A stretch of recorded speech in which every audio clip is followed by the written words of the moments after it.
We're going to talk about Sarah Palin. She was fired up, she was confident, and she had the crowd going last night as she came out swinging for her acceptance speech. Early Show national correspondent Jeff Glor and I were on the floor, elbow to elbow with everybody, and somehow we didn't manage to not get trampled, Jeff. Good morning. Just barely, yeah. Maggie, good morning to you. We felt the energy here. This crowd last night on the floor was looking for a reason to roar, and Sarah Palin obliged.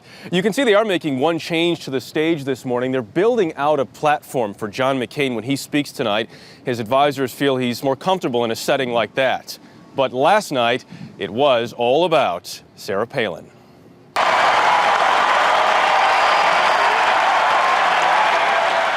In the biggest speech of her life, Sarah Palin started by focusing on the small, her humble hometown. I had the privilege of living most of my life in a small town. I was just your average hockey mom and signed up for the PTA. As you know, they say the difference between a hockey mom and a pit bull? Lipstick.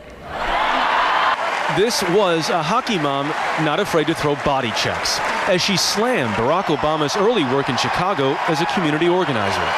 Before I became governor of the great state of Alaska, I was mayor of my hometown. I guess a small town mayor is sort of like a community organizer, except that you have actual responsibilities. Palin was forceful but funny. The campaign had promised to show off her, quote, trademark sense of humor. This week, that campaign's been after the media, accusing reporters of focusing more on soap opera than substance, especially all the talk about Palin's pregnant 17-year-old daughter, who's now in town with the baby's father.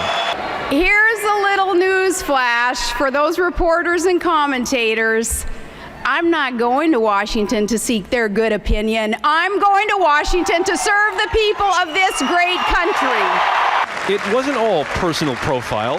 There was policy, talk of energy independence. Starting in January, in a McCain-Palin administration, we're going to lay more pipelines and build more nuclear plants and create jobs with clean coal and move forward on solar, wind, geothermal, and other alternative sources. At the end, an appearance by her running mate, John McCain, who praised Palin and her family in advance of his big night.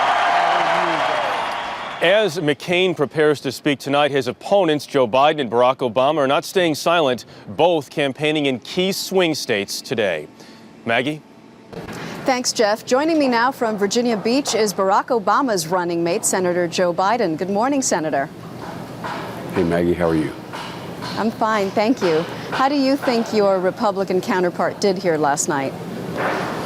Well, my plane was landing. I only caught the last two-thirds of the speech, but I was impressed. I think it was a skillfully delivered political speech with confidence and directness, and so I think she did what she was supposed to do. I was also impressed by what I didn't hear in the speech. I didn't hear a word. I didn't hear the phrase middle class mentioned. I didn't hear a word about health care. I didn't hear a single about the housing crisis, college education, all the things that the middle class is being burdened by now.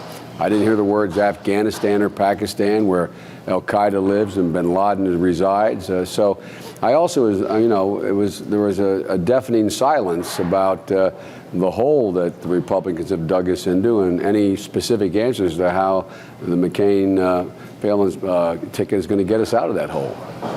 We did hear a lot of attacks on Senator Barack Obama, and I'm sure by now you've read the quote in the paper. He's written 2 memoirs, but not a single law. How do you defend his experience?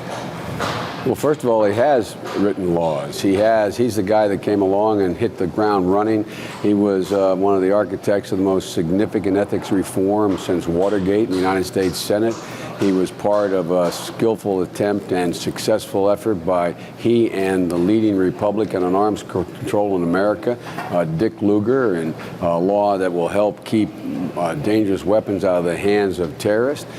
He has been, I don't know anybody who in the 3 years they've been in the Senate has done more. When he was in the state legislature, he lowered taxes for middle-class people. He got health care for thousands and thousands of people who didn't have it. And by the way, you ought to read his memoirs. and talk about a guy who's had a journey. This is a guy who knows what he's about. This is a guy who knows where he wants to take the country. I thought it was, this was the typical Rovian, Karl Rove tactic, attack, attack. I've been around long enough to see it coming, know what's happening. But I think this time around, those kind of tactics will not work because the American public is just too focused. It's too serious. These guys have dug us in a very deep hole. You had a jab of your own, or what was interpreted as a jab. Your campaign did when you released that ad about abortion, an issue that you and Senator Palin disagree with. Why release it when there's so much attention on her 17-year-old daughter choosing to have a baby? People are criticizing the timing of that ad.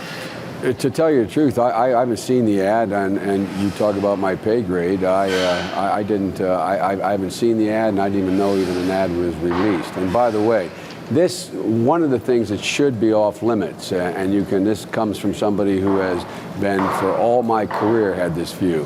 I think children are off limits. I think it's scurrilous to talk about anything having to do with their children. Look, millions of American families, including all of our families, go through family crises. I think the way the governors handle it is the way a parent should handle it. And look, I just think it's way out of bounds to talk about the kind of stuff that relates to her family.